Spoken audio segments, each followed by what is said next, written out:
The pen felt heavier than it should have. Clara's fingers trembled as she pressed the ballpoint to the signature line. Her vision blurred with tears she refused to let fall. The dismissal document lay flat on Lorenzo Marchetti's mahogany desk. Its cold legal language reduced 2 years of her life to a single page, termination effective immediately. She didn't look up. She couldn't. If she met those steel-gray eyes one more time, she would break. Her left hand rested against her stomach beneath the desk. A gesture he couldn't see. A secret she would carry out of this office, out of this building, out of his life forever. She signed. The Marchetti family estate sat on a hill overlooking Milan like a dark crown watching over its kingdom. Behind its iron gates and manicured hedges, decisions were made that shaped the underworld of 3 countries. And at the center of it all sat Lorenzo Marchetti. He was a man who had learned to excise weakness the way a surgeon removes disease. He was 36 years old. He had buried his father at 22, inherited an empire built on blood and silence, and spent 14 years ensuring that empire never crumbled. He trusted no one completely. He loved nothing that could be taken from him, or so he believed. Clara had come to him as an administrative assistant. It was a position so far beneath his notice that he barely registered her existence for the first 3 months. She filed documents. She organized schedules. She moved through his peripheral vision like a ghost in modest clothing. Her long dark brown hair was always pulled back. Her hazel eyes were always cast downward when he passed. He noticed her the day she didn't flinch. A meeting had gone wrong. One of his lieutenants had failed to deliver a shipment. The consequences of that failure had played out in Lorenzo's private office, while Clara waited outside with documents that needed his signature. The sounds that came through those heavy oak doors would have sent most people running. She was still there when he emerged. Her face was pale. Her hand shook slightly as she extended the folder toward him. But she didn't run. She didn't cry. She met his eyes for a fraction of a second, and in that fraction, he saw something that made him pause. Not fear, but understanding. As if she recognized that monsters didn't choose to become what they were. As if she saw past the blood on his knuckles. Honor on the right hand, E on the left, spelling honor to something buried deeper than even he remembered existed. He signed her documents without a word, but he began watching her after that. Lorenzo's appearance commanded attention in any room he entered, though he preferred the power of silence to the display of force. He stood 6'2". His lean, muscular frame was always encased in black tailored suits that cost more than most people's annual salaries. His black hair was slicked back with precision, not a strand out of place. It was control made visible. His olive skin spoke to generations of Italian bloodlines, and his steel-gray eyes could make hardened criminals confess their sins without him speaking a word. The tattoos were part of his legend. On the right side of his neck, extending down toward his collarbone, a black and gray Italian-style piece depicted a Roman cross. A crowned serpent coiled downward through wisps of smoke shading. It was visible whenever his collar was open, a reminder to everyone who sat across from him of exactly who they were dealing with. His arms told more of the story. Full sleeves in black and gray realism covered both arms from shoulder to wrist. An angel statue with eyes that seemed to weep. Rosary beads wrapped around his forearms. A clock with Roman numerals frozen at a time only he knew the significance of. Roses blooming from shadows that seemed to move in certain light, and his knuckles. Honor on the right, E on the left, honor, the only code he lived by. He had seen Clara Bellini look at those tattoos once. Not with fear, not with disgust, but with a quiet sadness that made him feel exposed in a way he didn't understand. That was the day he made his first mistake. He spoke to her. "Stay," he said. The word came out harsher than he intended. Clara had been gathering files from his desk, preparing to leave for the evening when Lorenzo's voice stopped her at the door. She turned, her hazel eyes catching the lamplight. "Sir, I have more documents to review," she said. "I'll need you to take notes," he replied. It was a lie. He had no documents that couldn't wait until morning. But the silence of his office had become oppressive lately, and something about her presence made the weight of it more bearable. She nodded and returned to the chair across from his desk. They worked until midnight. Or rather, he pretended to work while stealing glances at the way her pen moved across paper, the way her brow furrowed when she concentrated, the way she tucked a strand of dark brown hair behind her ear when it escaped her careful arrangement. "You're not afraid of me," he said finally. The words escaped before he could stop them. Clara's pen paused. "Should I be?" she asked. "Most people are." She considered this for a moment, her expression thoughtful rather than nervous. "I think you want people to be afraid of you," she said. "It's easier than the alternative." "And what would the alternative be?" he asked. Her eyes met his truly, met his without the usual downward glance, without the careful avoidance. "Letting them see the parts of you that feel something," she answered. The silence that followed was thick enough to cut. Lorenzo should have dismissed her then. He should have recognized the danger in someone who could see through his carefully constructed armor. He should have eliminated the weakness before it took root. Instead, he stood and walked to the window, his back to her, his reflection ghostly in the glass. "You may go, Miss Bellini," he said. He heard her gathering her things, heard her footsteps moving toward the door. "Mr. Marquetti," she called out. He didn't turn. "Whatever you're carrying, you don't have to carry it alone," she told him. The door clicked shut behind her. Lorenzo stood at that window for another hour, watching the lights of Masan flicker below, feeling something crack in the walls he had spent decades building. 3 months passed. They became something Lorenzo had never allowed himself to have, something unnamed and undefined, existing in the spaces between professional obligations. Late nights in his office stretched longer. Their conversations grew deeper. He found himself sharing fragments of his past that he had never spoken aloud. She learned about his mother, who had died bringing him into the world. She learned about his father, who had raised him with fists and fire, and the constant reminder that Marquetti men didn't feel. They ruled. She learned about the first man he had killed at 17, and the way that death had hollowed out something inside him that he had never been able to fill. And Clara listened.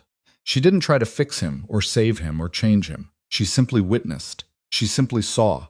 "You're not a monster," she told him one night, her hand resting dangerously close to his on the desk between them. "You're a man who was never taught that he was allowed to be human."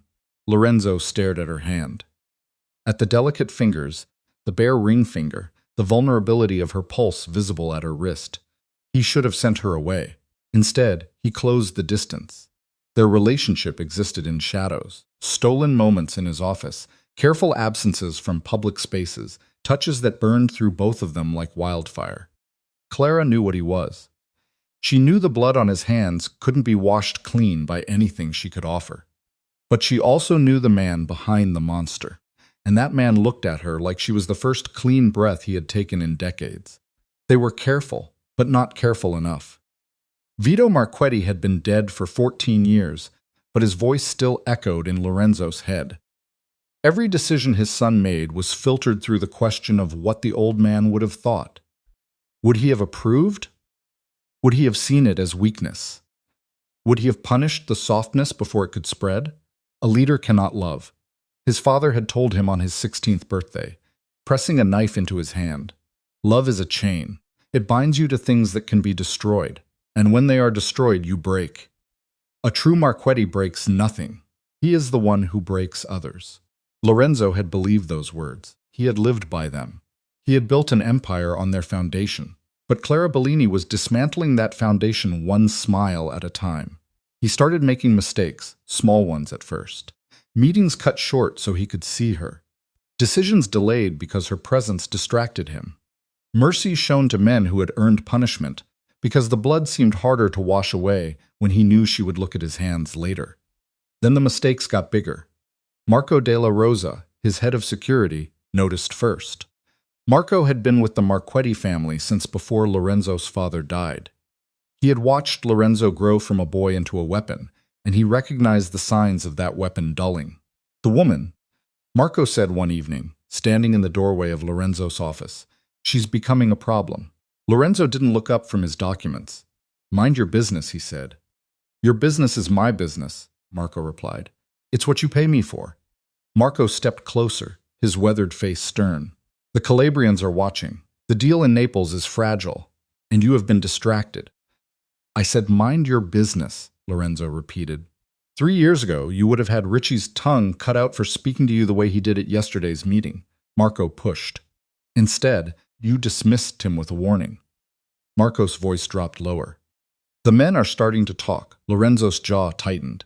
The pen in his hand pressed harder against the paper, the ink bleeding into a dark pool. Let them talk, Lorenzo said. They're saying you've gone soft. They're saying there's a woman. Marco's eyes were careful and watchful. Is there? Silence stretched between them. Lorenzo set down his pen. When he looked up, his steel-gray eyes were cold enough to freeze the air itself. If I hear you speak of this again, Marco, our years of service will not protect you. Are we clear? Marco held his gaze for a long moment, then nodded once and left. But the warning had been delivered, and Lorenzo knew in the deepest part of himself that Marco was right.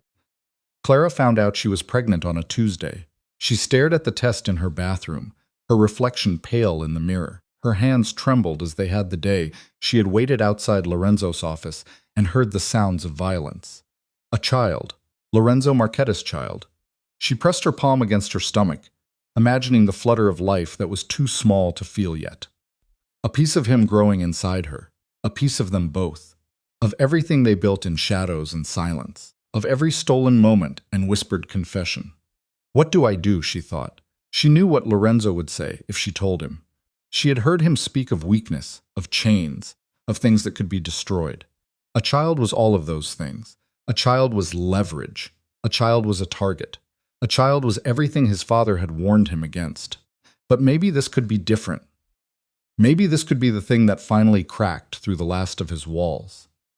Maybe he would look at her, look at the life they had created, and choose something other than the empire that had consumed his entire existence. She decided to tell him. She decided to believe in the man she had seen behind the monster. She decided to hope, and hope, as it always does, led her straight to destruction. The Calabrian deal collapsed on a Thursday. Lorenzo had been negotiating the arrangement for 8 months. It was a careful alliance that would extend his influence into southern territories, bringing the Marchetti name into regions that had been hostile for generations. The terms were favorable. The agreement was nearly complete, and then someone talked. The details that leaked to the rival Ferraro family were specific: dates, locations, names. The kind of information that could only come from someone with access to Lorenzo's inner circle, someone with access to his office, someone who had spent months gathering documents, filing papers, and listening to conversations that should have been private. The accusation fell on Clara like a blade. You think I did this? Clara asked. She stood in the center of Lorenzo's office, her face bloodless with shock. Behind her, 2 of his men flanked the door.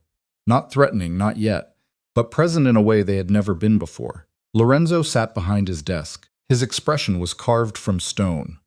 The tendons in his neck stood out, the serpent tattoo seeming to coil tighter against his skin. The information came from documents you handled, he said. Meetings you were present for, dates you would have known. I would never, her voice cracked. Lorenzo, please, you know me. I know that someone has betrayed me. His voice was quiet, controlled, and deadly, and every piece of evidence points to you. Evidence someone planted, she cried out. Someone is trying to frame me to drive us apart. Us? The word came out like a whip crack. There is no us, Miss Bellini. There is my organization, my family, my empire. And there is a woman who has spent months in my office, in my confidence, gathering information that nearly destroyed everything I've built. Clara felt the tears threatening to fall, but she fought them back with everything she had. She could not be weak now. She could not let him see her break. I didn't do this, she said, her voice steadying through sheer force of will. I would never do this. If you believe nothing else, believe that. Lorenzo stared at her for a long moment. In his eyes, she searched for the man who had held her in darkness. The man who had whispered his secrets against her skin. The man who had looked at her like she was the first person in his life to see him truly. She found nothing but gray ice. Marco, the head of security, stepped forward from his position by the wall. Prepare her dismissal paperwork, Lorenzo ordered. Effective immediately. The documents were simple. 2 pages. Official letterhead, a termination agreement that included a non-disclosure clause, and a severance package generous enough to seem like mercy. Clara sat in the chair across from Lorenzo's desk, the same chair where she had spent countless nights. The same chair where she had fallen in love with a man who was now looking at her like a stranger. Her hand rested against her stomach beneath the desk. A child he didn't know about. A child she couldn't tell him about. Not now. Not like this. Not when he looked at her with suspicion instead of tenderness. If she told him, what would happen? Would he believe the baby was his? Would he think she had gotten pregnant deliberately to secure herself in his life? Would he see the child as another form of manipulation, another weakness to be eliminated? She couldn't risk it. She couldn't risk them. The pen felt heavier than it should have. "Sign it," Marco said from behind her. Clara's fingers trembled as she pressed the ballpoint to the signature line. Her vision blurred with tears she refused to let fall. She didn't look up. If she met those steel-gray eyes one more time, she would break. She would tell him everything. She would beg him to believe her, to see the truth, to choose her and their child over his suspicion and his walls. But she had seen what Lorenzo Marchetti did with weakness. She had seen the consequences of being a liability to this family. She would not let her child become collateral damage in a war that had already consumed his father. She signed. And without a single word, without a single glance backward, Clara Bellini walked out of Lorenzo's office, out of his building, and out of his life. Behind her, she left a man who wouldn't realize the magnitude of his mistake for 6 long years. The months that followed were the hardest of Clara's life. She left Milan within a week, unable to bear the shadow of the Marchetti Empire hanging over every corner of the city. She traveled first to Florence, then to Rome, then to a small coastal town in Liguria, where no one knew her name or her story or the secrets she carried. She found an apartment above a bakery. She found work as an administrative assistant for a small accounting firm. Familiar work, safe work, work that didn't involve men with gray eyes and tattooed knuckles. And she prepared to become a mother. Her body changed. Her priorities shifted. The love she had felt for Lorenzo didn't disappear. It transformed.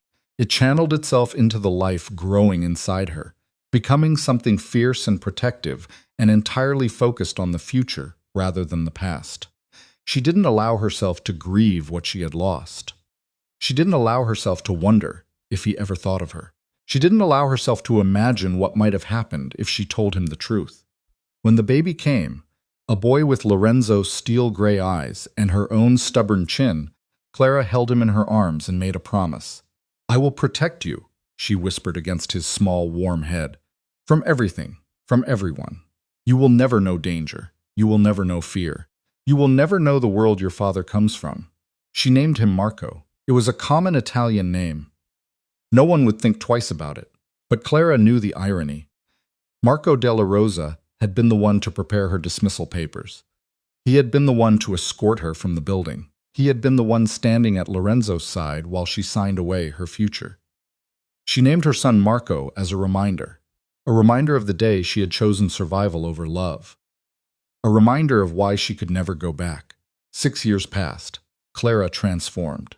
The woman who had once ducked her head in Lorenzo's presence, who had dressed in modest clothing and spoken only when spoken to, had become something unrecognizable. She was 30 now. Her dark brown hair fell in elegant waves past her shoulders. Her hazel eyes carried a warmth that had deepened with motherhood. She dressed with quiet sophistication. Tailored blouses in cream and slate, well-fitted trousers, simple jewelry that spoke to taste rather than wealth. She carried herself with the confidence of someone who had survived the worst and emerged stronger. Her son had done that to her. Her son, who had Lorenzo's eyes and Lorenzo's serious expression, and Lorenzo's uncanny ability to read a room before anyone else noticed him doing it. Marco Bellini was 5 years and 8 months old, and he was the most perceptive child Clara had ever encountered. "Mama," he said one evening as Clara cooked dinner in their small but comfortable apartment. "Why don't I have a papa?" Clara's hand paused over the pasta pot. This question had come before. Of course it had. Marco saw other children with fathers at school, at the park, in the picture books they read together. He was intelligent enough to recognize the absence in their family structure, even if he didn't fully understand it. Some families have one parent, Clara said carefully, stirring the pasta to avoid his gaze. And some have two. Every family is different. But I had a papa once, right? Biologically, yes, Clara thought. A papa who would have seen you as a weakness. A papa who might have used you as leverage in whatever war he's fighting now. A papa who dismissed me without ever knowing you existed. You have me, Clara said instead, and I love you enough for 100 papas. Marco considered this with his usual seriousness. His gray eyes, Lorenzo's eyes, studied her face in that unnerving way he had. Okay, he said finally. But someday I want to know the real answer. Clara turned back to the stove, blinking against the sudden burn of tears. Someday, she promised herself, when he's old enough to understand, when the past can't hurt him anymore, someday. But not yet. In Milan, 6 years had transformed Lorenzo Marchetti as well. But his transformation had been a descent rather than an ascent. The Calabrian deal's collapse had been only the beginning. Without the evidence, he needed to prove Clara's betrayal, because there was no evidence, because she had never betrayed him. Lorenzo had channeled his rage into his work. He became harder, colder, more ruthless than he had ever been before. The men no longer whispered about him going soft. Now they whispered about what happened to those who displeased him. His empire expanded. His power grew. His reputation became the stuff of nightmares across 3 countries. Lorenzo Marchetti, the man without mercy, the boss who never forgot a slight and never forgave a transgression. But at night, alone in his sprawling estate, Lorenzo felt the emptiness eating him alive. He didn't understand it. He had done what his father taught him. He had eliminated the weakness. He had cut out the infection before it could spread. He had protected his family, his empire, his legacy. So why did he feel like a man bleeding out from an invisible wound? He found himself thinking of her. He hated himself for it, but he couldn't stop. Her face appeared in his dreams. Not the face of a betrayer, but the face of the woman who had looked at him and seen something human. The woman who had stayed when others ran. The woman who had touched his hands without flinching at the blood they spilled. Whatever you're carrying, you don't have to carry it alone. Her words haunted him. 3 years after her dismissal, he ordered an investigation into the leaked information. A proper investigation conducted by outside parties who had no stake in the outcome. The results came back 6 months later. The leak had originated from Dante Ferraro, a low-level associate who had been in Lorenzo's organization for less than a year. He had been feeding information to the Calabrians for months, using digital intercepts and physical surveillance to gather intel that he then framed as coming from Clara's position. She had been innocent. She had been telling the truth, and Lorenzo had thrown her away like garbage. He executed Ferraro personally and slowly. Then he began searching for Clara. He couldn't find her. She had disappeared completely. No forwarding address, no employment records in the system, no digital footprint that his people could trace. It was as if Clara Bellini had ceased to exist the moment she walked out of his office. Lorenzo's frustration grew into obsession. He hired private investigators. He reached out to contacts in every city she might have fled to. He spent hundreds of thousands of euros chasing ghosts and shadows, trying to find the woman he had wronged. Nothing. Clara Bellini had become a phantom, and Lorenzo was left with nothing but his guilt and his empire, and the growing certainty that he had destroyed the only person who had ever truly seen him. The call came 6 years to the day after Clara's dismissal. Lorenzo was in his office. The same office where it had all fallen apart, reviewing contracts for an expansion into Swiss banking channels. His phone buzzed with a text from an unknown number. Liguria, Rio Maggiore. The Bellini woman. A child. Lorenzo stared at the words. His heart, which he had trained to beat with the steady rhythm of a machine, stuttered in his chest. A child. He left Milan within the hour. The drive to Liguria took 3 hours. 3 hours of Lorenzo's hands gripping the steering wheel, his mind spinning through possibilities he didn't want to examine too closely. A child. How old? The message hadn't said, and if the child was his, no. He shut down that line of thinking. There were many explanations. She could have married after leaving. She could have had a child with someone else. The timing could be coincidental. But the ice in his stomach told him the truth before his mind was ready to accept it. Rio Maggiore was a small fishing village clinging to the cliffs of the Italian coast. Its colorful buildings tumbled down toward the sea, and its narrow streets were more suited to foot traffic than the black Mercedes that Lorenzo eventually abandoned at the edge of town. He found the bakery first. An elderly woman behind the counter looked up at him with the weariness that small-town people reserved for outsiders, especially outsiders in expensive suits with tattoos visible at their collars. "Clara Bellini," Lorenzo said. "Where can I find her?" The woman's expression closed immediately. "I don't know anyone by that name," she replied. "You're lying," he said. "And you're not welcome here," she snapped. "This is a quiet village. We don't like trouble."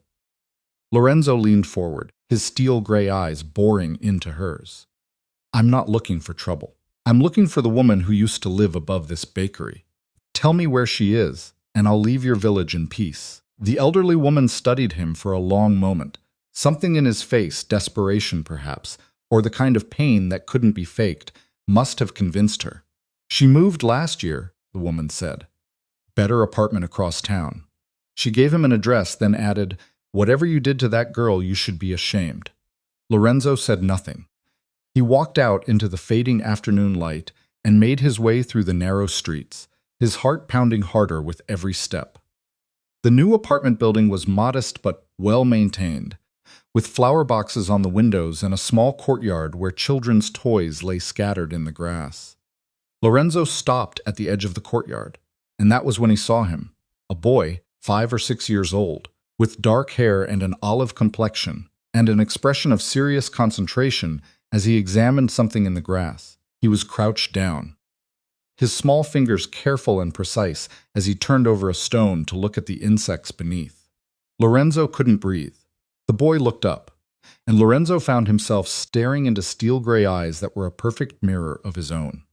Time stopped. The sounds of the village faded away. The distant crash of waves, the chatter of birds, the murmur of voices from open windows. There was nothing but Lorenzo and this child, this impossible child, this boy who wore his face like an accusation. The boy's head tilted slightly, studying Lorenzo with an intensity that felt familiar, because Lorenzo had seen it in his own reflection 1,000 times. "Who are you?" the boy asked. Lorenzo opened his mouth. Nothing came out. Footsteps approached from behind the boy. Feminine, hurried, alarmed. "Marco, baby, come here." Clara's voice died in her throat as she rounded the corner and saw Lorenzo standing in the courtyard. For 6 years, she had imagined this moment. She had played through every possible scenario. Running into him by accident, being found by his investigators, receiving a letter or a call or a message demanding answers. But nothing had prepared her for the reality of seeing Lorenzo Marchetti standing in her courtyard. His face was pale with shock, his eyes fixed on their son who looked up at her with confusion and pointed at the stranger. "Mama, who is that man?" Clara's hand found Marco's shoulder. "Go inside, sweetheart." "But Mama." "Now, Marco." The boy heard the fear in her voice. She could see it register on his too perceptive face, but he obeyed. He always obeyed when she used that tone. It was the tone that meant danger, the tone that meant asking questions later, the tone that had kept them safe for 6 years. The door closed behind him, and Clara turned to face the man who had haunted her dreams and broken her heart, and given her the most precious thing in her life. Lorenzo hadn't moved. His eyes tracked from the closed door back to Clara's face, and in them she saw something she had never seen before. Not anger, not suspicion, horror. 6 years, he breathed. "Lorenzo." 6 years, his voice cracked on the repetition. That boy is your son." Clara's chin lifted, her voice steadier than she felt. "His name is Marco. He turned 5 in January. He likes insects and books and asking questions I can't answer. He has your eyes, as I'm sure you noticed. And he has never once met his father because his father threw us away before he knew we existed." Lorenzo took a step back. For the first time since she had known him, he looked like a man who had been struck. The controlled mask he wore, the one she had spent months learning to read, had shattered completely. In its place was raw devastation. "You didn't tell me," he said. "You didn't give me a chance." Clara's voice rose despite her best efforts to stay calm. "You accused me of betrayal. You had me dismissed in front of your men.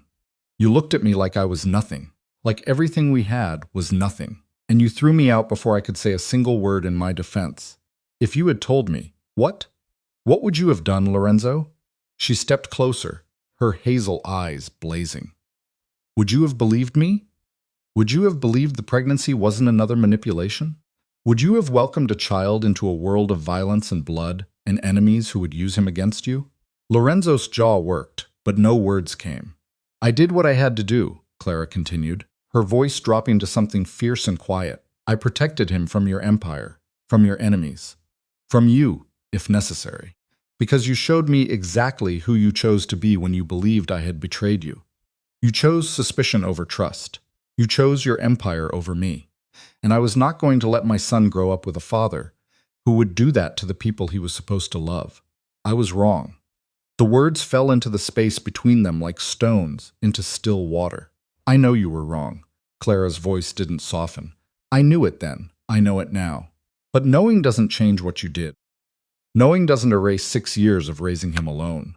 Knowing doesn't give him back the father he never had. Lorenzo's eyes went to the closed door again. Through the window, Clara could see Marco's small face peering out at them, watching, absorbing, trying to understand what was happening in his courtyard. I need to know him, Lorenzo said, his voice rough. No, Clara said. No. She moved to block his view of the window. You don't get to walk in here after 6 years and make demands. You don't get to be his father just because you've decided you want to be. He has a life here, a safe life. A life without violence and danger and men who solve their problems with blood. And I will not let you destroy that. I would never hurt him, Lorenzo insisted. You would never mean to hurt him, Clara corrected. But your world hurts everyone in it. You taught me that yourself. Lorenzo's hands were trembling at his sides. Clara saw the knuckle tattoos, honor on the right, E on the left, and remembered all the time she had kissed those hands, traced those letters, believed they meant something noble instead of brutal. What do you want me to do? His voice was barely above a whisper. Tell me what you need. I'll do anything. I need you to leave, Clara said. I need you to go back to Milan and your empire and your wars. And I need you to let us have the peace we've built here. Her voice cracked, and she hated herself for the weakness. I need you to accept that you made a choice 6 years ago, and choices have consequences. Lorenzo's gray eyes met hers. For a long moment they stood in silence, two people who had loved each other, destroyed each other, and now stood on opposite sides of a chasm that 6 years of separation had carved between them. I can't do that, Lorenzo said finally. Clara's heart stopped. I can't leave, he continued, his voice gaining strength. I can't walk away from my son. I can't pretend I never saw him, never learned he exists. You're asking me to choose my empire over him, over both of you. And I've already made that choice once. His jaw tightened. I won't make it again. You don't get to. I know I don't get anything. He cut her off, his words rough with emotion. I know I don't deserve anything. I threw you away when I should have protected you. I believed lies, instead of trusting what I knew in my heart was true. I spent 6 years building an empire that means nothing, because I destroyed the only thing that ever made me feel human. He stepped closer. Clara didn't back away. I'm not asking you to forgive me, Lorenzo said. I'm not asking for a chance to be his father, not yet. I'm asking you to let me try, to let me prove that I can be something other than what I was, to let me earn what I should have fought for 6 years ago. Clara's eyes burned with tears she refused to shed. And if I say no, she asked. Lorenzo's expression shifted. Something vulnerable and desperate flickered through the mask. Then I'll stay anyway. I'll buy a house in this village. I'll become a presence in the background. I'll wait for months, for years, for however long it takes, because I'm not walking away from him, Clara. I'm not walking away from you. You don't love me. The words came out before she could stop them. Raw and wounded, and carrying 6 years of buried pain. Lorenzo went still. You never said it, Clara continued, her voice barely steady. All those months, all those nights, all those times you held me and I believed. She stopped, forcing herself to breathe. You never said it. And then you threw me away like I was nothing. So don't stand here now and pretend this is about love. It's about possession. It's about control. It's about the fact that I have something that belongs to you, and you can't stand to let it go. Is that what you think? He asked. It's what you taught me to think. Lorenzo's face contorted with something that looked like physical pain. His hands came up, not reaching for her, not demanding, just suspended in the space between them, like he didn't know what to do with them. I love you. The words dropped like bombs in the quiet courtyard. I loved you then, he continued, his voice breaking. I loved you every day you worked in my office. Every night you stayed late. Every time you looked at me like I was something other than a monster. I loved you so much it terrified me. I loved you so much. I was looking for reasons to push you away, because loving something means it can be destroyed, and losing you would have destroyed me. So you destroyed me instead. She said, yes. He didn't flinch from the accusation, yes. I was a coward. I was cruel. I did exactly what my father taught me to do. I eliminated the weakness before it could be used against me. And I have regretted it every single day since. The silence stretched between them. Through the window, Marco's gray eyes watched, waiting. Clara didn't respond to his confession. She couldn't. The words she had waited 6 years to hear. Words she had stopped believing would ever come, hung in the air between them like smoke after an explosion. They didn't feel like relief. They didn't feel like vindication. They felt like a door being forced open after she had spent years building walls around it. Go back to your hotel, she said finally, her voice flat. Or wherever you're staying. We're not doing this in front of him. Lorenzo's eyes flickered to the window where Marco still watched. When can I see him? He asked. I don't know. Clara's hand came up, a barrier between them. I need time. I need to think.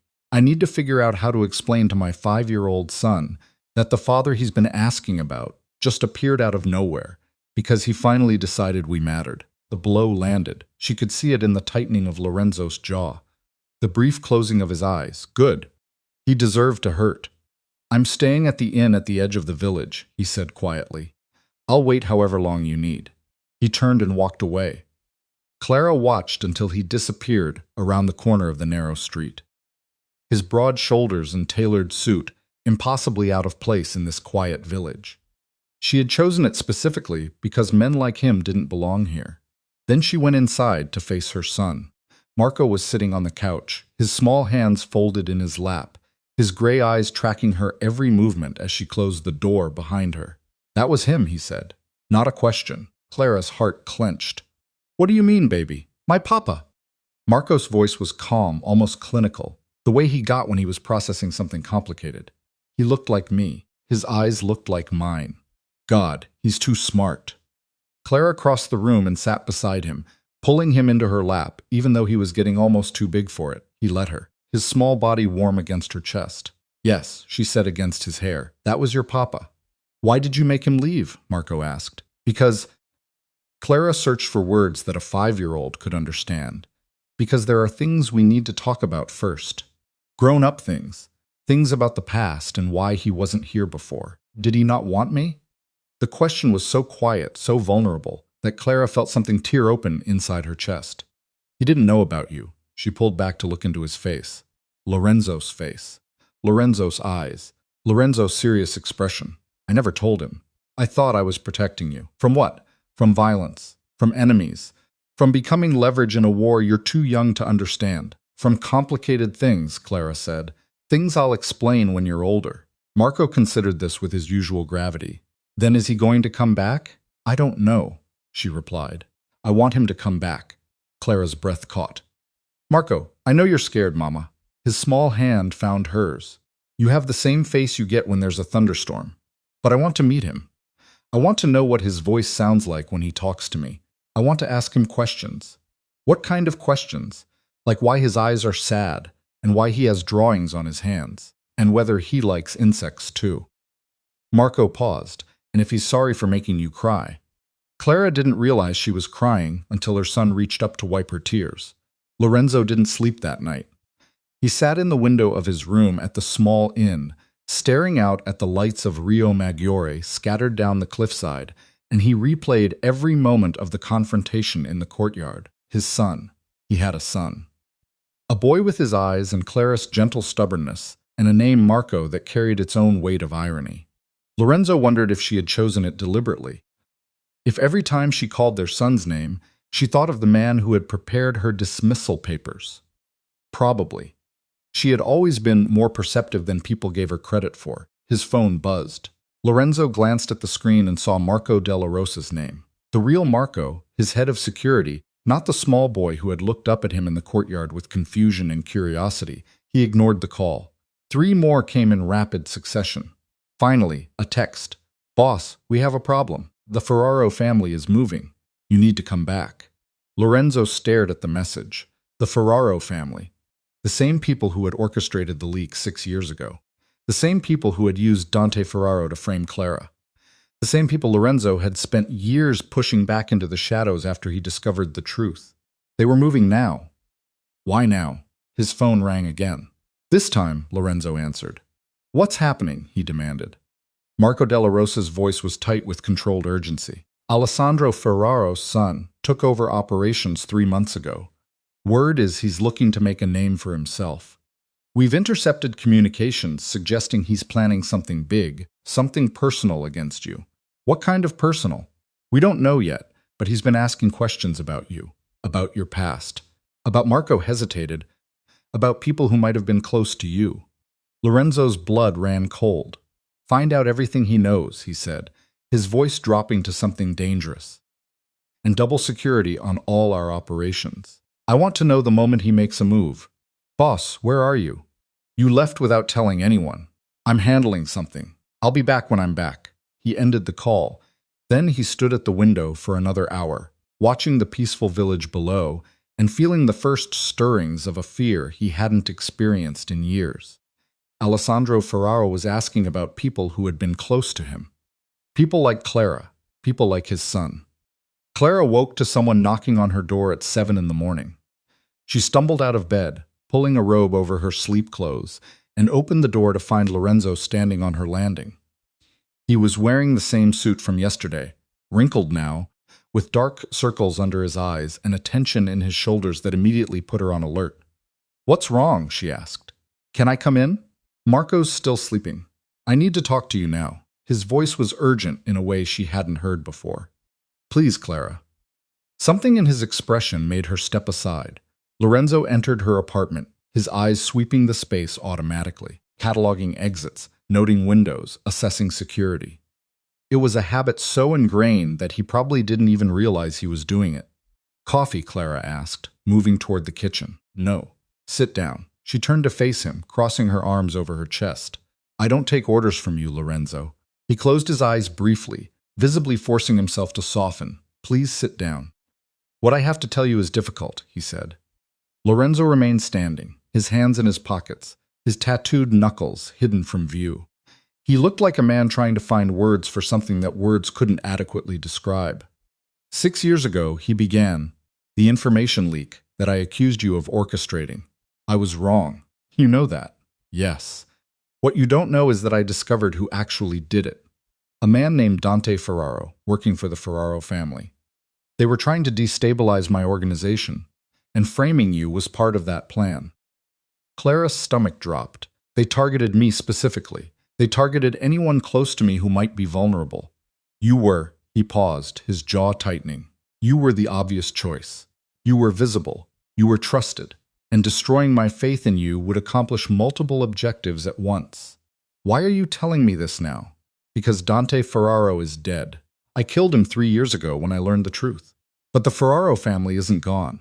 And now Alessandro Ferraro's son has taken over operations. Lorenzo's gray eyes met hers. He's asking questions, Clara, about me, about people who were close to me in the past. The implication landed like a physical blow. You think he knows about us? I think it's possible. And if he knows about us, Lorenzo's gaze went to the hallway that led to Marco's bedroom.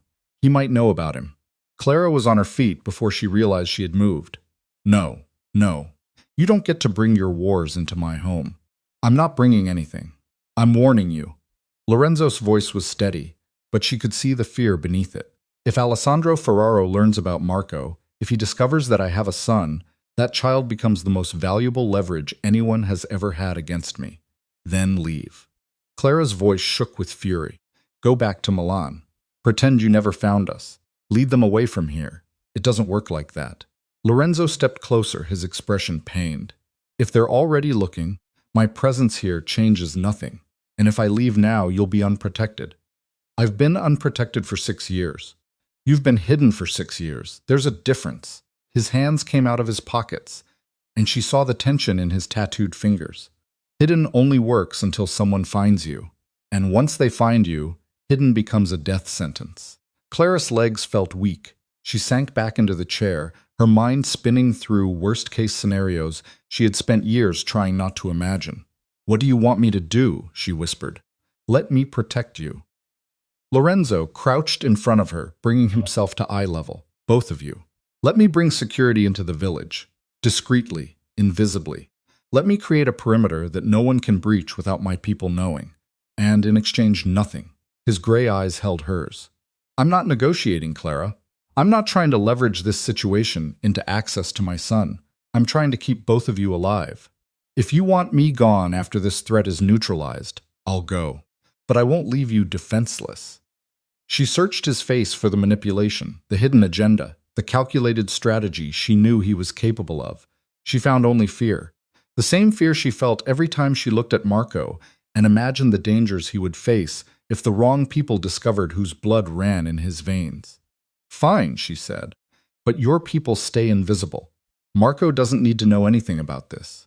"Agreed, and you don't get to use this as an excuse to insert yourself into his life. Any contact with him goes through me, on my terms, when I decide I'm ready." Lorenzo nodded. "I understand, do you?" Clara leaned forward, her eyes hardening. "Because if I find out you've gone behind my back, if I discover you've talked to him or met with him without my permission, I will take him so far underground that even God won't be able to find us. Do you understand that?" Something flickered in Lorenzo's expression. Pain, perhaps, or admiration for the fierceness she had developed in his absence. "Yes," he said quietly. "I understand. The security arrived within 24 hours. They were good." Clara had to admit that if she hadn't known to look for them, she never would have noticed the new faces in the village. A woman who took up jogging past her apartment building every morning. A man who began fishing off the pier with a direct line of sight to the courtyard. A couple who rented the apartment across the street and seemed to spend a suspicious amount of time on their balcony. Lorenzo had done exactly what he promised. Invisible, professional, effective. But Clara still felt the walls closing in. For 6 years, she had built a life defined by freedom. The freedom to raise her son without looking over her shoulder, without fear of violence, without the shadow of Lorenzo's world hanging over every moment. Now that shadow was back, darker than ever. And there was nothing she could do to escape it, because the danger wasn't coming from Lorenzo anymore. The danger was coming from Marco, and Clara would burn the entire world down before she let anyone hurt her son. Lorenzo established a temporary base of operations in the inn at the edge of the village. His room became a command center, with secure communication lines to Milan and constant updates from Marco della Rosa on the Ferraro situation. The intelligence was concerning but inconclusive. Alessandro Ferraro, the younger, was definitely planning something, but the specifics remained unclear. What was clear was that he had been gathering information. He's accessed records from 6 years ago, Marco della Rosa reported during one of their encrypted calls. Employment files, tax documents, anything that might show who was in your inner circle during that period. Clara's employment records were scrubbed. "I handled that personally after she left," Lorenzo said. "But he might have other sources. People talk. Even in our world, secrets don't stay buried forever." Lorenzo stared out the window at the village below. Somewhere in those narrow streets, his son was probably waking up, eating breakfast, asking questions that Clara couldn't fully answer. "I want to know what his voice sounds like when he talks to me." The child's words, related through Clara during one of their brief, tense conversations, had embedded themselves in Lorenzo's chest like shrapnel. His son wanted to know him. His son had questions. His son had spent 5 years without a father. And now that father was 50 meters away in a cheap inn room, surrounded by security protocols and threat assessments, unable to walk down the street and simply say hello. "Keep digging," Lorenzo told Marco. "I want to know everything Alessandro Ferraro has learned, and I want to know it before he has a chance to act on it." "Understood, boss." But Marco hesitated. "Whatever you're doing down there, be careful.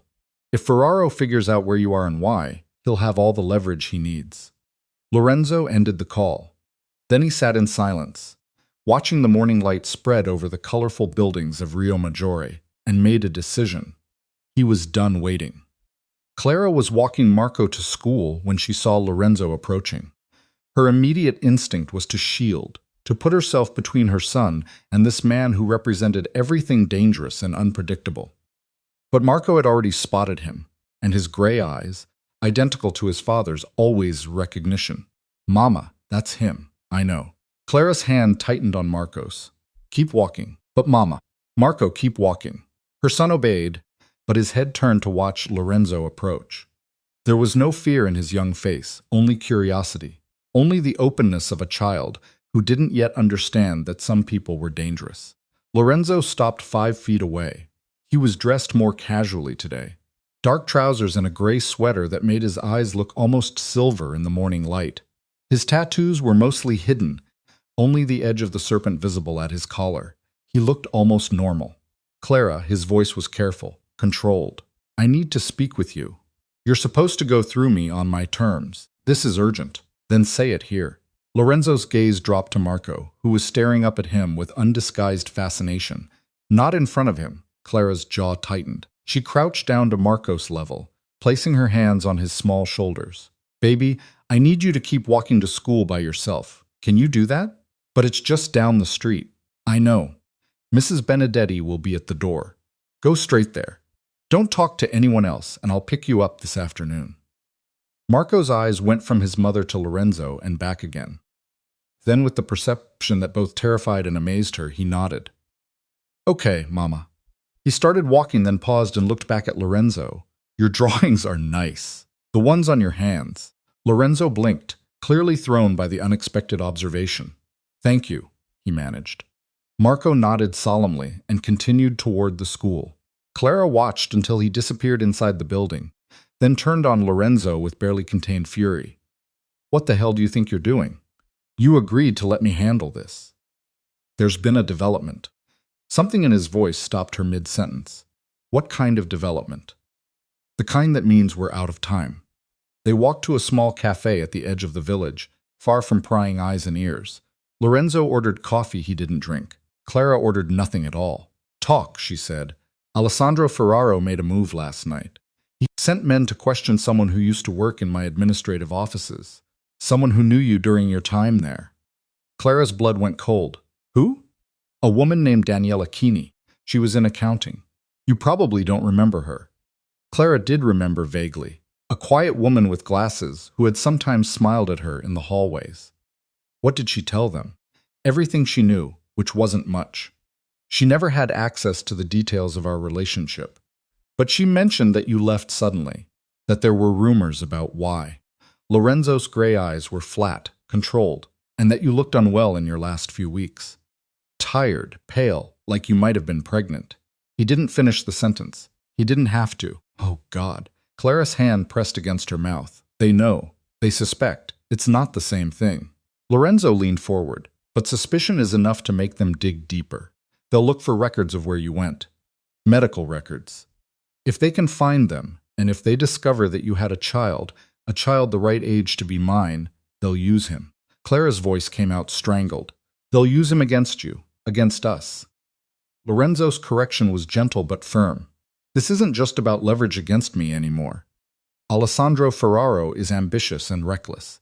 A dangerous combination. If he takes Marco, it won't just be about forcing my hand. It'll be about sending a message. About proving that no one connected to Lorenzo Marchetti is untouchable." "What are you saying?" "I'm saying that hiding isn't an option anymore." Lorenzo's hand reached across the table, not touching her, just present. "I'm saying we need to leave this village today and get somewhere I can properly protect both of you." "Leave?" Clara shook her head violently. "This is our home. Marco has school friends, a life here. A life that means nothing if he's dead or kidnapped." The brutal words landed like a slap. Clara stared at him, her mind reeling. 6 years of safety, of normalcy, of believing she had escaped the shadow of his world. All of it crumbling in a single conversation. "Where would we go?" "Milan? My estate." "You want me to take our son into the heart of your operation? Into the place where all your enemies know to find you? Into the most heavily defended location in northern Italy?" Lorenzo's voice was steady. My estate has security that most government buildings can't match. Inside those walls, no one touches you. No one even thinks about touching you. And outside those walls, we stay inside until Alessandro Ferraro is no longer a threat. For how long? Lorenzo didn't answer.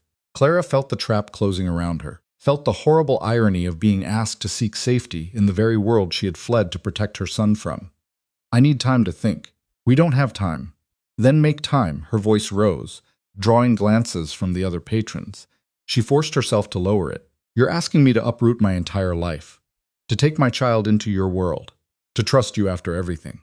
I know. Lorenzo's voice was quiet. I know what I'm asking, and I know I don't deserve your trust. But I'm asking anyway, because the alternative is sitting here waiting for men with guns to show up at your door. Clara's hands were shaking. She pressed them flat against the table, trying to still them. If I do this, she said slowly, if I agree to come with you, I need guarantees. Name them.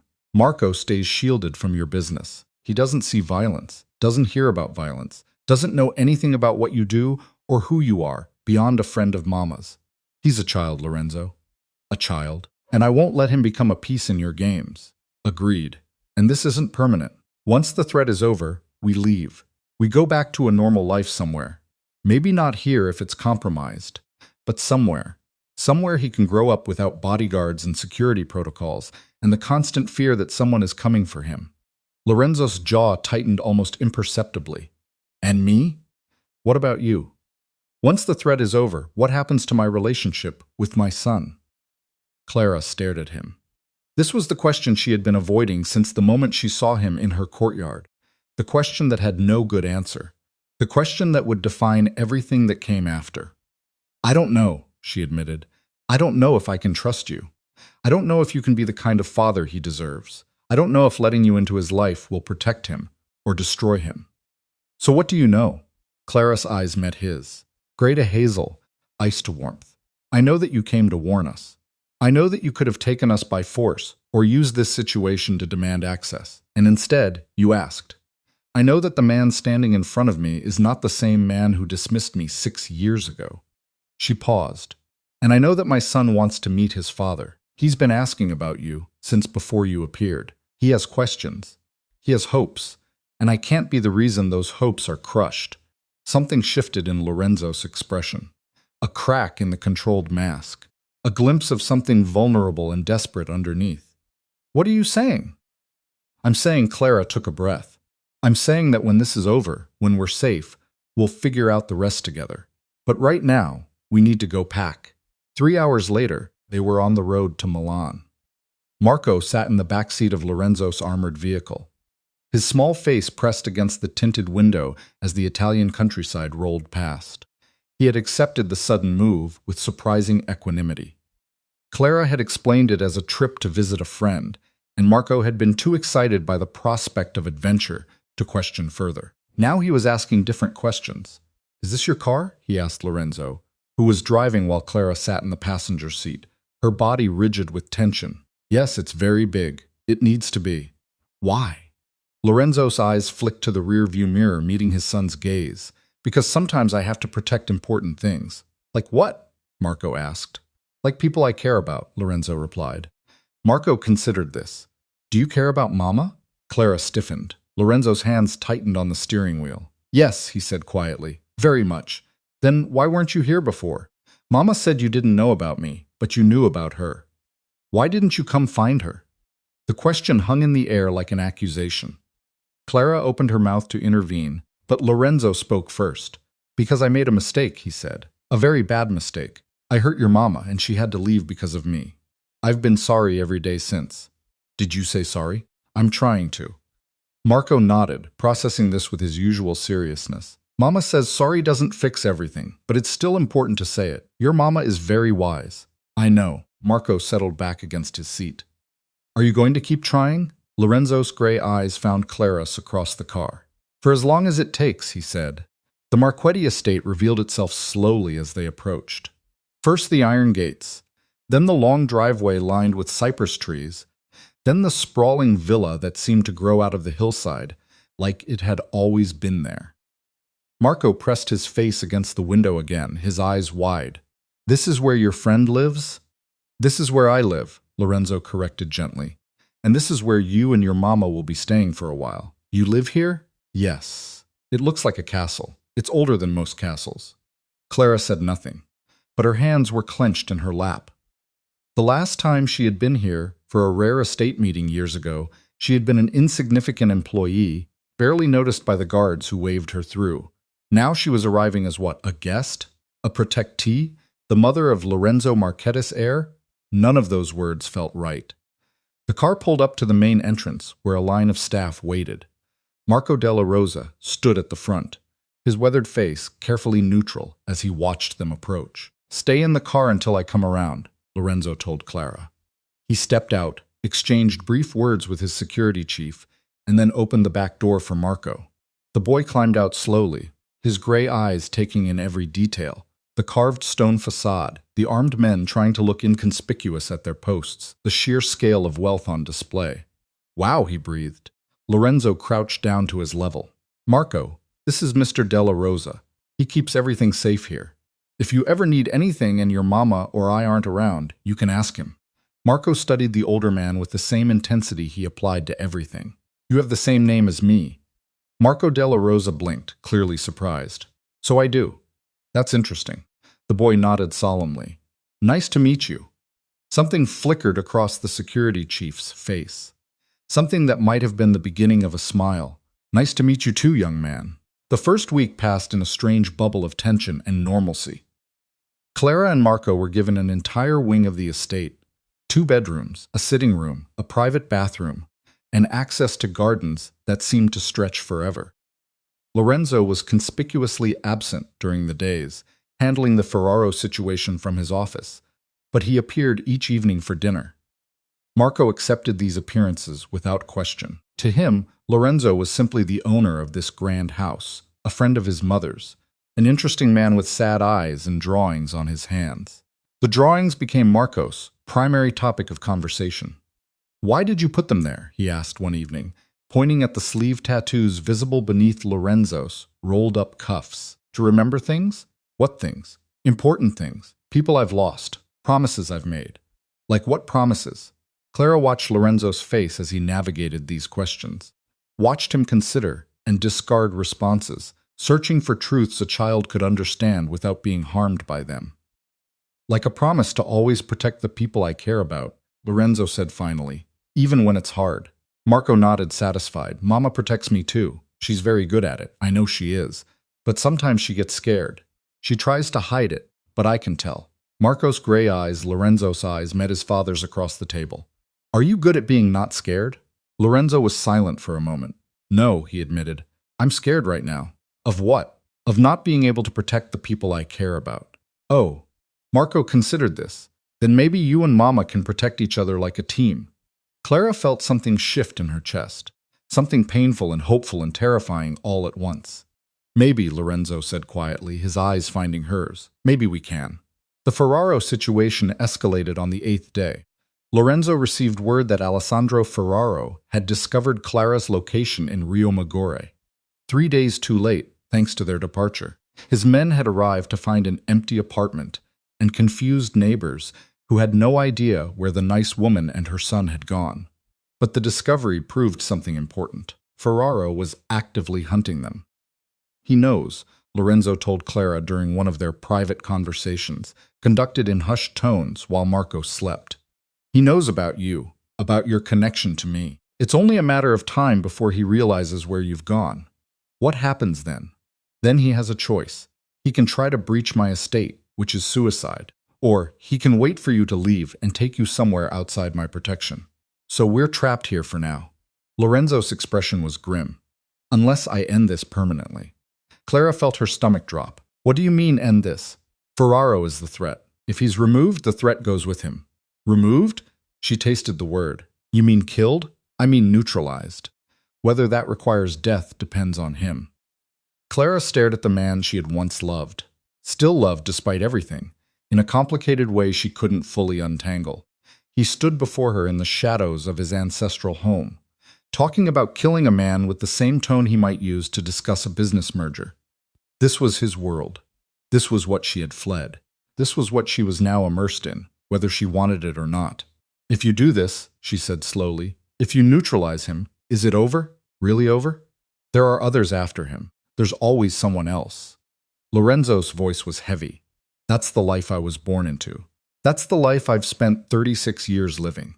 I can't promise there will never be another threat, but I can promise that I will face every threat that comes. I will stand between danger and my family until my last breath. Your family. The word hung between them. Lorenzo's gray eyes held hers. You, Marco, if you let me, you're my family, the only family that matters. Clara's breath caught in her throat. 6 years ago, she had signed dismissal papers with a hand pressed against her stomach, protecting a secret she believed would die with her silence.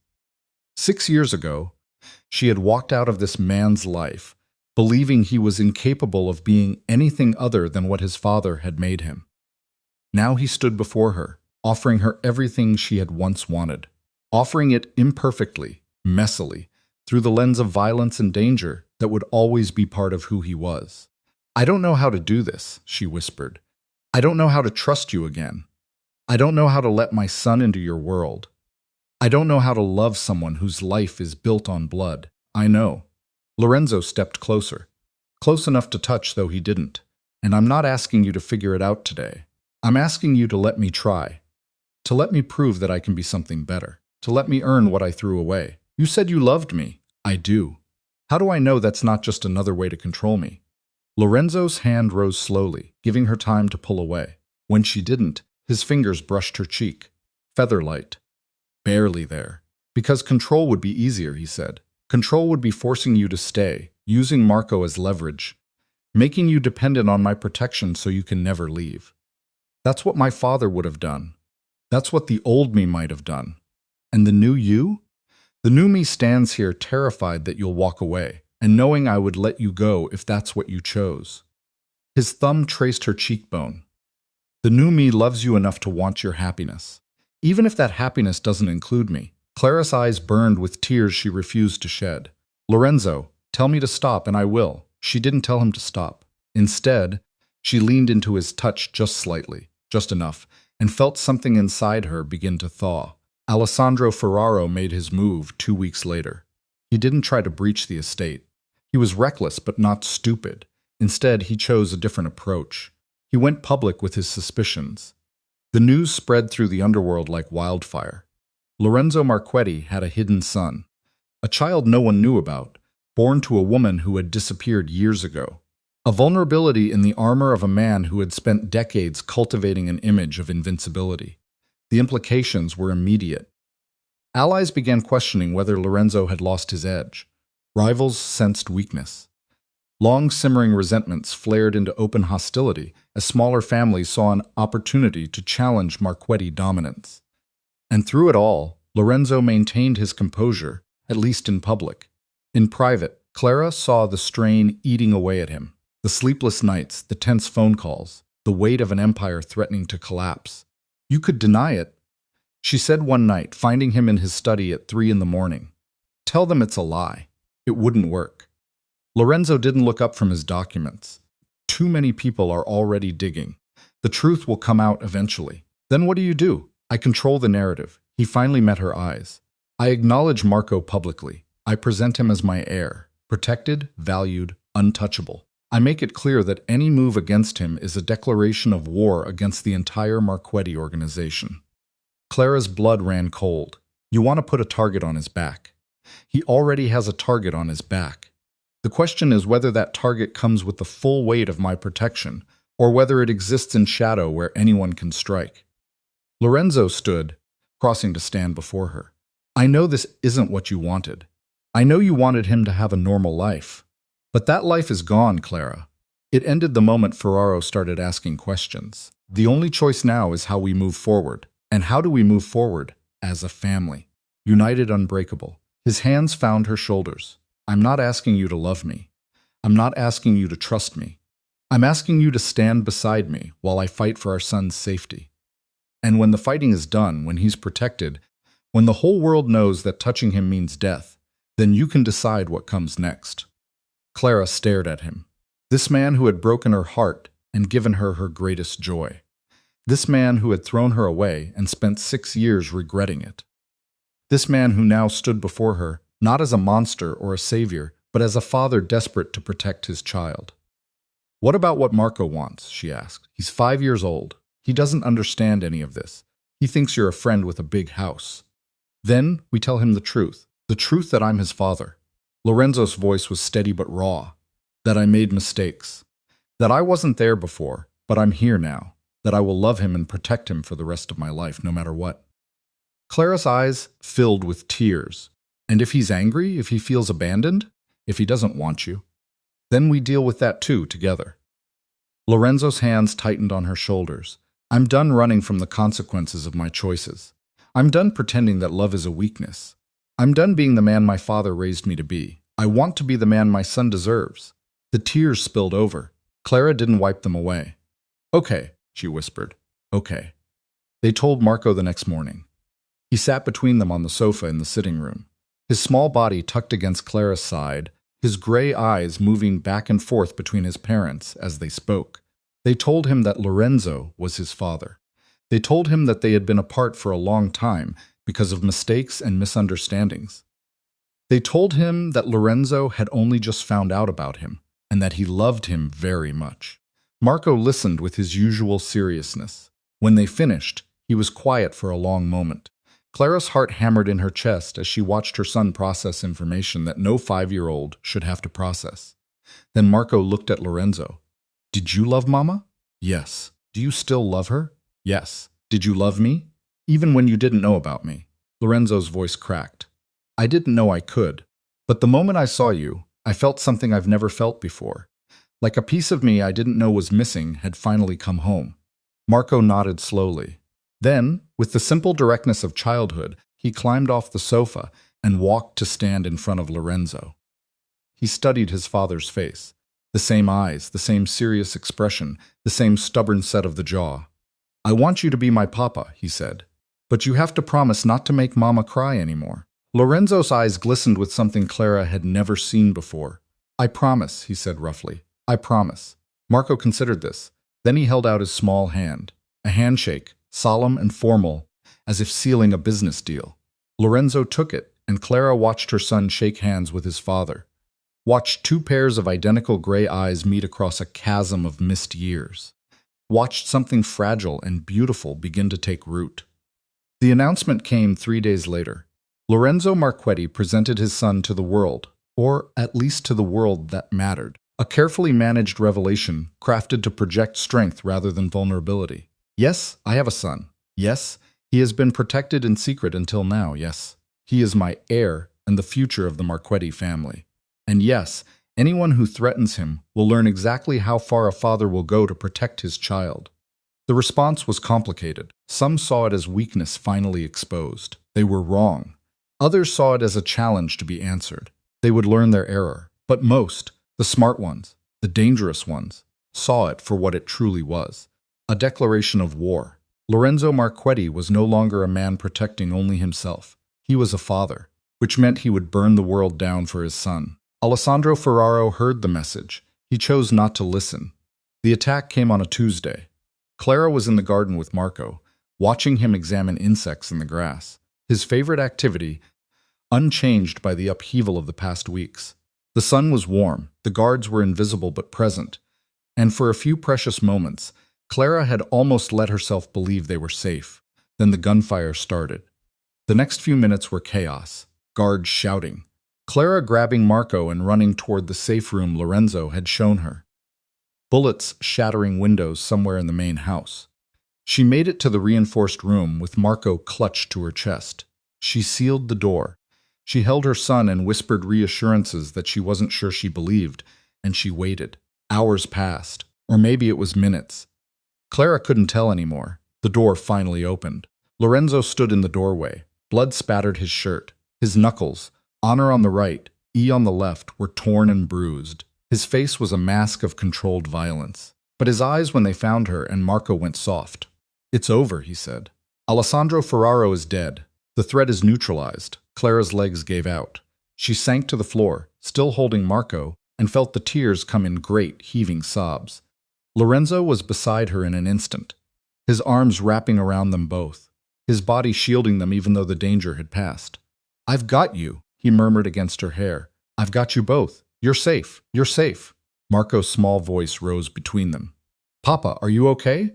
Lorenzo pulled back just enough to meet his son's eyes. "I'm okay," he said, "and I'm never going to let anyone hurt you or your mama. Not ever. Promise?" "Promise." Marco nodded. Then, with the resilience of children everywhere, he asked, "Can we look at insects again tomorrow?"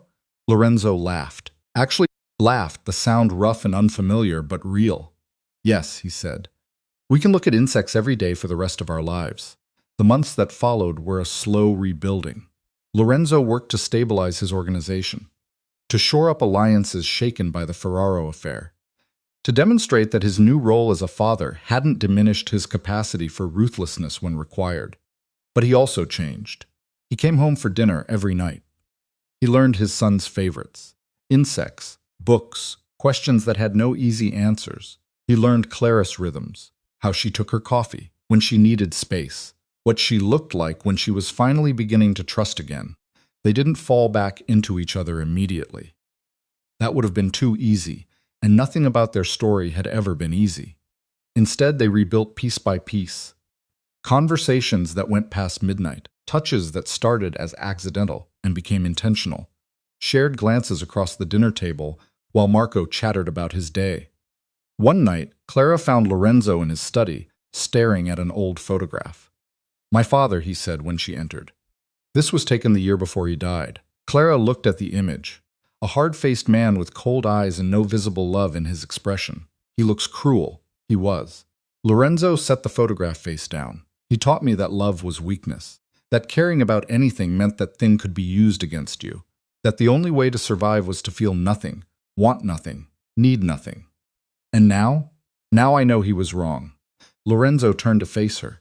He was a coward who was too afraid to love, so he convinced himself that love was the enemy. And he raised me to be just like him. "You're not like him, not anymore." His gray eyes held hers. "You changed me. Marco changed me. You showed me what I was missing, what my father's fear had stolen from me, and I'm never going back to what I was." Clara crossed the distance between them. She stopped a breath away, close enough to see the variations of gray in his eyes, close enough to count the lines that 6 years of regret had carved into his face. "I'm not ready to say I forgive you," she said quietly. "Maybe I never will be. What you did, it broke something in me. It changed who I am, I know. But I'm ready to try to see if what we had can become something new, something better." She reached up, her fingers tracing the serpent tattoo at his collar. "Are you?" Lorenzo's hand covered hers. "For the rest of my life," he said. The wedding was small. They held it in the garden of the estate. The same garden where Marco hunted insects. The same garden where Clara had begun to fall in love with Lorenzo again. The same garden where a family had been born from ashes and stubbornness, and the refusal to give up. Marco served as ring-bearer, his gray eyes solemn with the importance of his duty. Marco della Rosa, the security chief, not the child, stood as Lorenzo's witness. His weathered face actually smiling for once. Clara wore white, not because she was pretending to be untouched by the past, but because she had decided to claim the future anyway. Lorenzo waited at the altar. His tattoos were visible. The serpent at his neck, the sleeves down his arms, the letters across his knuckles. He didn't hide what he was. He didn't pretend to be something he wasn't. He was Lorenzo Marchetti. He had blood on his hands and shadows in his past, and an empire built on violence. And he loved Clara Bellini with everything he had.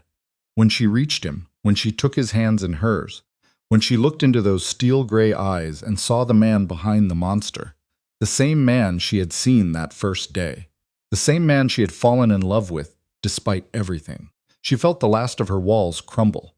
"I love you," she said. It was the first time she had said it since that day in his office 6 years ago, when she had signed her dismissal papers with tears in her eyes and a secret growing in her womb. Lorenzo's composure cracked. Tears slid down the face of the man who never cried, the boss who never showed weakness, the monster who had learned to be human. "I love you too," he said. "I always have. I always will." They married under the Italian sun, with their son watching and their future spreading out before them like a map of unexplored territory. It wouldn't be easy. There would be more threats, more dangers, more moments when Lorenzo's world would crash into the peaceful life Clara craved. They would fight about how to raise Marco, how much to tell him, how much to shield him, how much to let him choose his own path, but they would face it together as a family, as partners. As two people who had found each other, lost each other, and fought like hell to find each other again. 10 years later, Marco Marchetti was 15 years old, and he was starting to ask questions that had real answers. He wanted to know about his father's business. He wanted to know why armed men followed them everywhere. He wanted to know what the tattoos on his father's hands really meant. Lorenzo sat across from his son in the same study where he had once stared at his own father's photograph and wrestled with his legacy. Marco had Clara's warmth but Lorenzo's eyes, those steel-gray eyes that missed nothing and forgave less. "You want the truth?" Lorenzo asked. "I've always wanted the truth. Then here it is." Lorenzo leaned forward. "I run an organization that operates outside the law. I have done terrible things. I have hurt people, killed people, built an empire on fear and violence. This is the world you were born into, whether you chose it or not." Marco's expression didn't waver. "I know. You know? I'm not stupid, Papa. I've known for years. I just wanted to hear you say it." Lorenzo stared at his son, this young man who looked so much like him, who shared his blood and his perception and his stubbornness. "And now that I've said it, now I need to know something else." Marco's eyes held his father's. "Do you regret it? Any of it?" Lorenzo considered the question. He thought of his father's cruelty. He thought of the years he had spent becoming a weapon.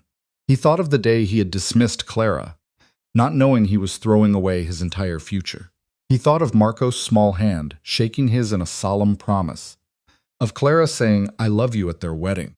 Of the family he had nearly destroyed, and the love he had almost been too broken to accept. "I regret every moment I wasn't the man you and your mother deserved," he said finally. "But I don't regret the path that led me to you.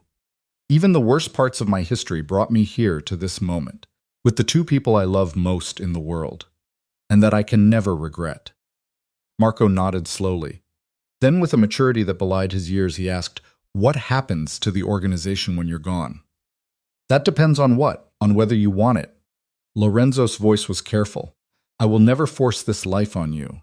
If you want to walk away, to build something clean and new, I will support that choice with everything I have. But if you want to stay, to learn, to eventually take over, I will teach you to be better than I was, to lead with more wisdom and less brutality, to protect the family name without losing your soul. And if I haven't decided yet, then you have time." Lorenzo reached across and placed his hand over his son's. All the time in the world, Marco looked down at their joined hands, at the letters visible on his father's knuckles, at the inheritance of blood and shadow that awaited him if he chose to claim it. "I want to learn," he said. "Not to decide yet, but to learn." Lorenzo's heart swelled with something he had never expected to feel. Pride, yes, but also hope. Hope that his son could be what he had never managed to become. Hope that the Marchetti legacy could mean something more than violence. "Then we begin tomorrow," he said. That night, Lorenzo found Clara in the garden. She was sitting on the bench where they had married 15 years ago, watching the stars emerge over the Italian hills. Her hair was longer now, streaked with gray at the temples. Her face bore the lines of a life fully lived, of joy and sorrow and everything in between. She was still the most beautiful woman he had ever seen. "He wants to learn," Lorenzo said, settling beside her. "I know, he told me." Clara's hand found his. "Are you sure about this?" "No." Lorenzo was honest, as he had learned to be with her. "I wanted something different for him. I wanted him to have choices I never had. He does have choices. He's choosing to stay for now. For now is all any of us have." Clara leaned her head against his shoulder. "You taught me that." Lorenzo wrapped his arm around her, pulling her close. They sat in silence, watching the stars wheel overhead, listening to the sounds of the estate settling into sleep. Somewhere inside, their son was preparing for bed, dreaming of a future that would be complicated and dangerous, and unlike anything Clara had imagined for him. But he would face it with both his parents beside him, with a father who had learned that love was not weakness, with a mother who had learned that trust could be rebuilt, with a family forged in fire and stronger for the flames. "I love you," Lorenzo said into the darkness. "I know," Clara smiled against his shoulder. I love you too. And in the garden of the Marquetti estate, with the ghosts of the past finally at peace, two people who had found each other across years and mistakes and impossible circumstances held on to what they had built forever.